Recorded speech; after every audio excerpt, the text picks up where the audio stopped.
She just rolled it. Jordan, I want to talk to you first. I know you wanted to make those free throws late, and they didn't go your way, but you made up for it in other ways. You got a rebound, an offensive rebound, or you poked the ball loose from a Dyersburg player after you missed one.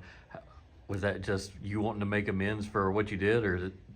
I mean, I know I should have hit those, like knocked those down. Like that's something I should be doing. Like I'm senior. I know I should be, but I know that like I have to make up for it in like other stuff. Like I can't just let it. I can't hang my head because if I hang my head, they're just gonna score on me every time. Coach, that's just typical effort on her part. Absolutely, we see it every day in practice.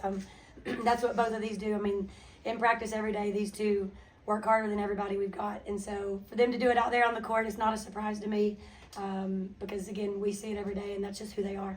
Camryn, how confident were you at the end making those two foul shots, especially when they tried to ice you after the first one? I've had a little bit of an issue shooting free throws lately. I think it's like the pressure been getting to me, but for some reason, I just knew they were going to. And we went into timeout, and she was like, Cam's hitting this, like, it's going in. And then she gave us the plan for after I hit it. And then I was like, well, I guess I got to make it now. But it felt good, so. I mean, it was critical because they came down and made a three. I mean, Yeah. It ended up being the difference.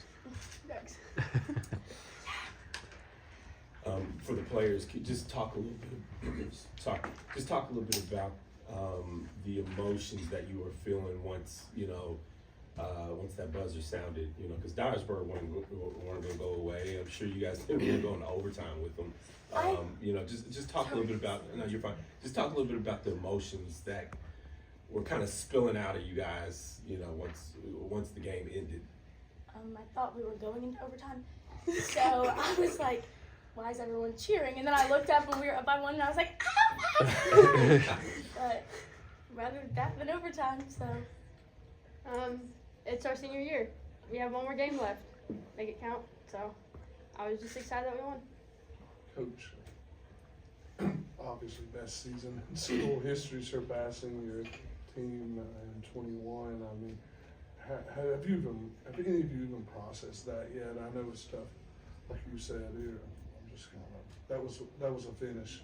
Yeah, I mean, it's definitely surreal, and all season we've said, one game at a time. We say it every day in practice. We got to win the day, and I think that we've kind of taken hold of that approach. And so again, we just went out there these last two games, and we said, hey, we just got to win today. We weren't looking forward, we weren't looking back. We got to be the better team today. And I think that these girls had a little chip on their shoulder. I don't think anybody thought that we could come down here and do this. And so, we saw some different things, that we shocked people and we were the underdogs. And so I think they kind of took that to heart, like, okay, well, if we are the underdogs, then let's go out here and let's give it everything we've got. If we go down, we're going to go down swinging, and that's what they did tonight.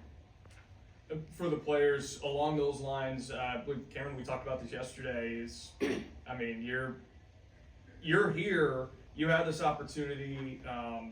You just took down the defending state champions. Well, actually, I'm sorry. You just took down the two previous state champions, I guess, however you want to word it.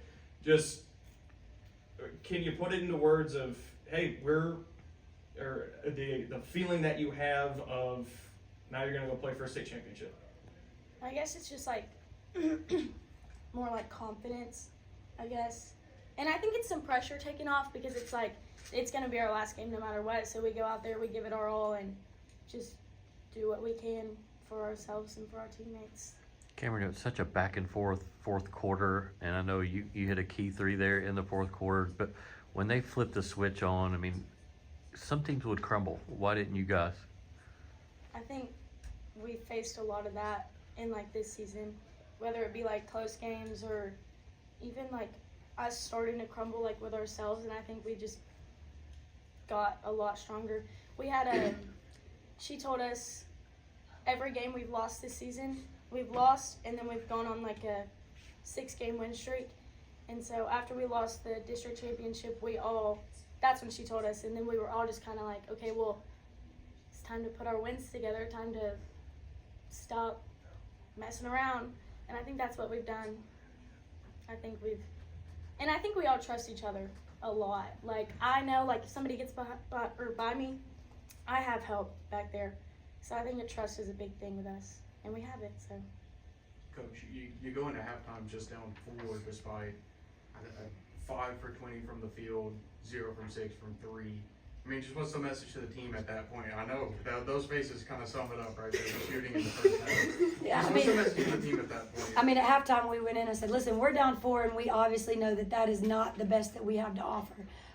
We knew they had 2 kids that had all of their points at halftime, so obviously we made some adjustments, changed our defense, and again, a defense that we've never ran, but we just kind of threw it together, and the girls responded really well, and and it worked. Obviously they have some kids that can flat out play. We knew they were going to get theirs. We didn't want her to go for over 30, if we contain her a little bit better, but my goodness, she just hit some incredible shots that we were right there in her face. And I tell the girls all the time, and that was a message before the game. We can't get discouraged. We can't get frustrated. I told them, I said, she's going to hit some good shots on you. Just keep playing defense, right? Get the next one. And she did that, but I thought that we handled that well, and we didn't let it affect us on the other end. But yeah, we just came up with some big plays, some big shots at the right moments. An all East Tennessee final. I know Heritage is going to be maybe without Carson, but just your thoughts on facing Rick Howard and their program and kind of what that means. I know Heritage was a great team when I was in high school, and that's been forever ago. So, they have that same tradition of just great basketball. We say it all the time. I believe that East Tennessee basketball is underrated. I think that just the skill, the discipline, the fundamentals of East Tennessee basketball is really, really good. And so, I'm not shocked that they're there. And, I knew that this team had a chance to do this, to really be something special when we started. And so I'm just glad that we're there. And again, we know that they're going to come out there. Heritage is, they fight till the end no matter what. They're going to be well coached. They're going to be well prepared. But kind of like Cam said, hey, we got one more game, and there are only 2 teams left playing, so we just got to go out there and make the most of it and play as hard as we can and see what happens. Time for one.